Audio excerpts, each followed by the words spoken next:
Hello, everyone. Welcome to your September Influence newsletter.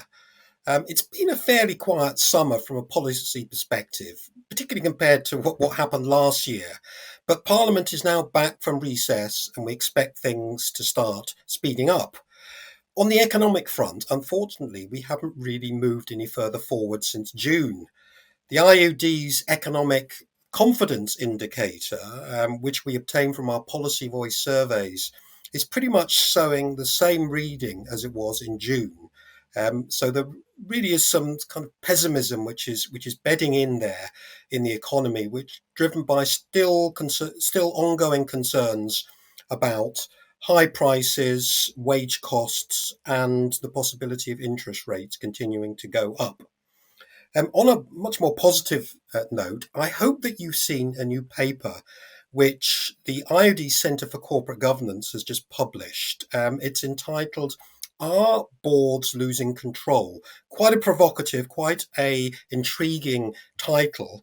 The argument of this paper is that boards have really found themselves, in many cases, to be on a back foot. They've been reacting to a lot of external developments, obviously the pandemic, the war in Ukraine, and so on, but also they have to deal with a growing regulatory burden. And all of this leads them to be rather more passive than active, at least compared to how they would like to be. And what this paper argues is that boards, really need to take back control.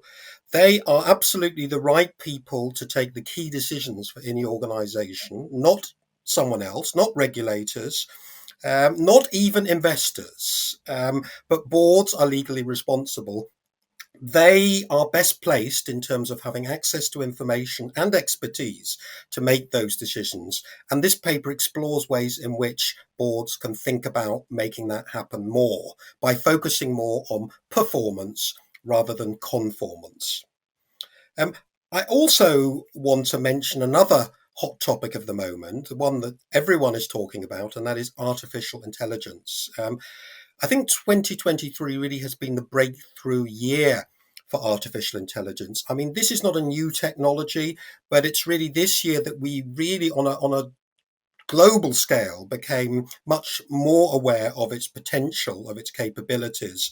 And regulators are now thinking about how to regulate this new technology, which offers tremendous potential, I think, to boost productivity, to change business models and change the economy, but also brings with it certain risks, the risks of things like bias, if you're using AI for recruitment processes or policing, the risk to intellectual property that it poses. And even at the one end of the spectrum, a complete dystopian vision of how AI can take over much of the economy and much of human society, which we're not quite approaching that yet, but it's certainly something to think about.